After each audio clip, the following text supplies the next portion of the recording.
Hello বন্ধুরা, তোমরা সবাই কেমন আছো? আশা করি তোমরা সবাই ভালো আছো। চলে এলাম আরেকটি নতুন ভিডিও নিয়ে। তারপর এই শাকটাকে তোমরা চিনতে পারছো, আমাদের গ্রামে হয়, আশেপাশে খুঁজলেই পাওয়া যায়। এই শাকটা তুলে আজকে রান্না করে ভিডিও রেসিপিটা দেখো তোমাদের, দেখবে কেমন লাগে। বাড়িতে অবশ্যই আবার ট্রাই করবে, তোমাদের বাড়ির পাশে যদি হয় এটা তুলে। দেখো শাকটা তুলে নিলাম, ডগগুলো কেটে কেটে। আর আমাদের বাড়িতে লাল শাক ছিল, লাল নোটে, সেটাও অল্প তুলে নিলাম। নিয়ে রেসিপি বানানোর জন্য সবজি কাটা হয়ে গেছে, শাকও কেটে ধুয়ে রেখে দিয়েছি।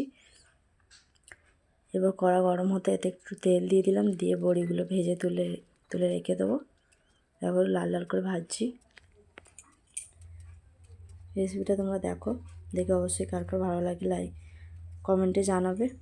আমার ভিডিও পেতে হলে চ্যানেলটিকে সাবস্ক্রাইব করে পাশে থাকবে। বড়িগুলো ভাজা হয়ে গেল, এবার ওই তেলেতেই শাকগুলো ভেজে নেব। শাকগুলো সব দিয়ে দিলাম, ধুয়ে রাখা শাক।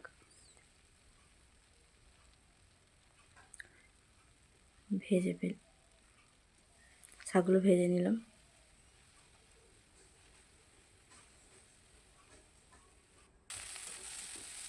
দেখো ভাজা হয়ে গেছে, অল্প করে ভাজা, বেশি ভাজলে আবার হবে না।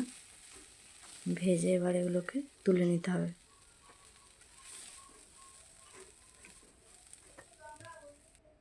তুলে নিয়ে সেই কড়াইতে এবার গরম তেল দিয়ে পেঁয়াজ দিলাম।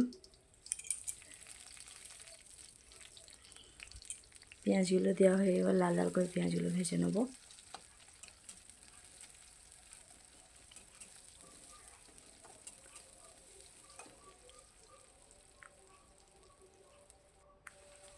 দেখো পেঁয়াজগুলো অল্প লাল লাল করে ভাজা হয়ে গেছে, এবার আদা রসুন কুচিয়েতে দিয়ে দিলাম।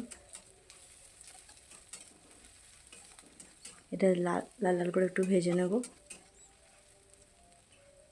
খানিকটা ভাজতে হতে দেবো। দেখো ভাজা হয়ে গেছে লাল লাল করে, এর থেকে বেশি করলে এবার পুড়ে যেতে পারে, তাই অল্প করে ভেজে নিয়ে এতে এবার অল্প অল্প গুঁড়ো মশলা দিয়ে দেবো। হলুদ গুঁড়ো, তারপরে দিয়ে দিলাম লঙ্কা গুঁড়ো, তারপরে ধনে গুঁড়ো, তারপর জিরে গুঁড়ো। এগুলো দিয়ে অল্প করে নেড়ে চেড়ে নেব, যাতে না পুড়ে যায়। সেজন্য অল্প করে একটু জল দিয়ে দিতে হবে, নাহলে পুড়ে যাবে, খেতে টেস্ট হবে না। অল্প জল দিয়ে ভালো করে কষিয়ে নেব, যতক্ষণ না মশলা থেকে তেল ছাড়ছে ততক্ষণ কষিয়ে নেব।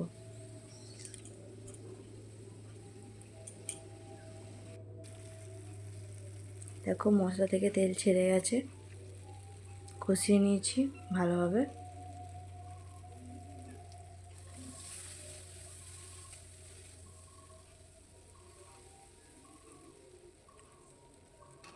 এবার সবজিগুলো এতে দিয়ে দেবো,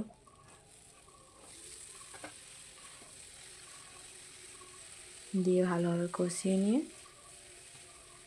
আস্তে আস্তে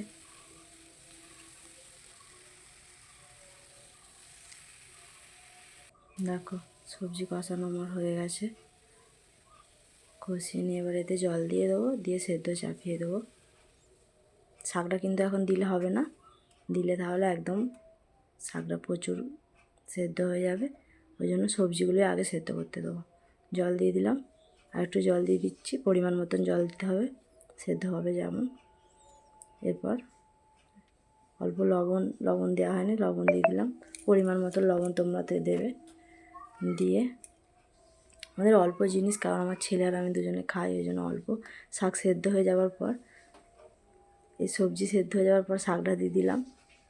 সরি, একটু ভুল হয়ে গেল কথাটা। শাকটা দিয়ে খানিকটা আমরা চাপা দিয়ে রেখে দেবো। দিয়ে এটা সেদ্ধ হয়ে গেলে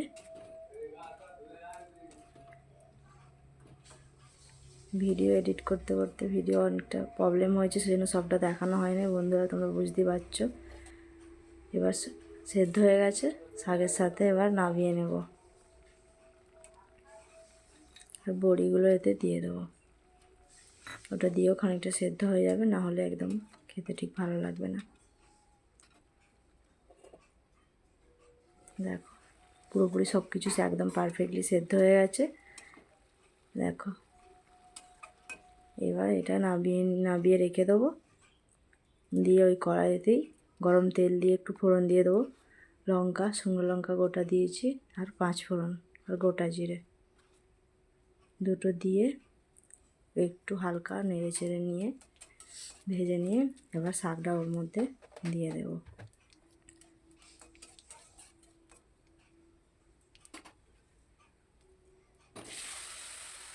শাকটা সাঁতলানো হয়ে গেছে, দেখো বন্ধুরা একবার বাড়িতে ট্রাই করে দেবো। একটু চাপা দিয়ে দিলাম যাতে একটু ফুটে যায়, ফ্লেভারটা এতে বেরিয়ে যাবে। একটু শুকনো শুকনো মতো করতে হবে শাক চচ্চড়িটা। বন্ধুরা একবার হলো বাড়িতে ট্রাই করে দেখবে। এটি যে এই মাঠ আমাদের আশেপাশে শাক তোলা, মানে একটু চিনিও দিয়ে দিলাম, যে তোলা শাক কেউ বুঝতেই পারবে না, মনে হবে যে এটা কী শাক খাচ্ছি, কেউ খেলে বুঝতেই পারবে না বাড়ি। ঠিক আছে, এত সুন্দর টেস্টি হয়েছিল কি বলবো। নামাবার সময় অবশ্যই একটু গরম মশলা গুঁড়ো দিয়ে নামিয়ে নিতে হবে। দেখো হয়ে গেছে শাক আমাদের রেডি, এবার নামিয়ে নেব।